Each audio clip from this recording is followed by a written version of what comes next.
10 मुहर्रम का रोज़ा रखना मसनून है, 7, 11 का या 9 का शामिल कर दिया जाए। हुजूर जब तशरीफ़ लाए मदीनातुल मुनव्वरा में तो हुजूर ने देखा कि यहूद रोज़ा रखते थे, तो पूछा तुम रोज़ा क्यों रखते हो? तो उन्होंने कहा कि हज़रत मूसा अलैहिस्सलाम को कब्तियों से इस दिन निजात मिली थी। तो फरमाया हज़रत मूसा अलैहिस्सलाम का हक़ हमारे ऊपर ज़्यादा है।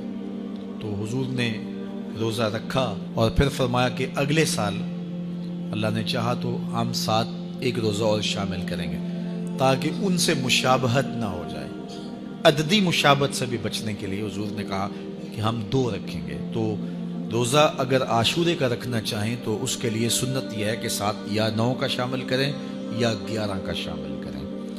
तो जो अफजल तरीन रोज़े हैं उनमें से आशूरे के रोज़ों का भी शुमार होता है। तो अगर मुमकिन हो तो जिनको अल्लाह ने सेहत अता की है, तो आजकल इतनी शिद्दत की गर्मी भी बाकी नहीं रही, तो वो ये रोज़े रखें, ज़िक्र व फ़िक्र के अंदर इन अय्याम को गुजारें, अपने वालिदैन की कब्रों पर, अज़्ज़ व अक़रबा की कब्रों पर हर जुमे को जाना चाहिए। उसके अलावा भी जब मौका मिले, ये रिवाज जो पैदा हो गया है कि 9 मुहर्रम को या 10 मुहर्रम को मिट्टी डालने के लिए वहाँ कब्रिस्तान में जाया जाता है, ये 8, 10, 15 साल से शुरू हुआ है, जबकि इसकी कोई असल नहीं है। तो अगर आप रूटीन से जाते हैं तो आपको हर जुमे को जाना चाहिए वालिदैन की कब्रों पर, और वहाँ जाके हर जुमे को सूरा यासीन की तिलावत करनी चाहिए। तो साल के बाद सिर्फ 10 मुहर्रम को या 9 मुहर्रम को जाना, ये बहरहाल इस दौर की ईजाद है, ये कोई मसनून नहीं है और ये कोई सुन्नत नहीं है।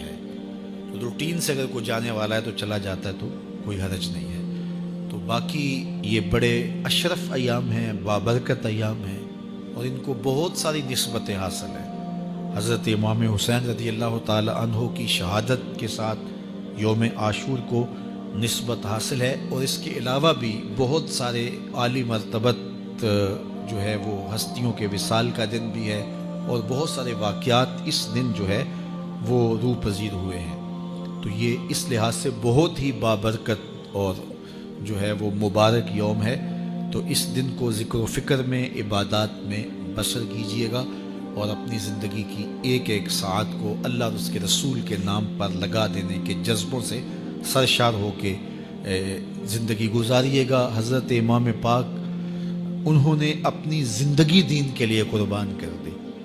तो ये 10 मुहर्रम हमें सबक देता है और हम उस दिन अहद करते हैं, अगर उन्होंने अपने बच्चे भी कुर्बान कर दिए और अपनी औलादें भी भूख और प्यास में कुर्बान कर दी, तो हम भी ये अज़म करें इस दिन के हम अपनी सारी ज़िंदगी हुजूर के नाम लगाएंगे, हुजूर के दीन के नाम।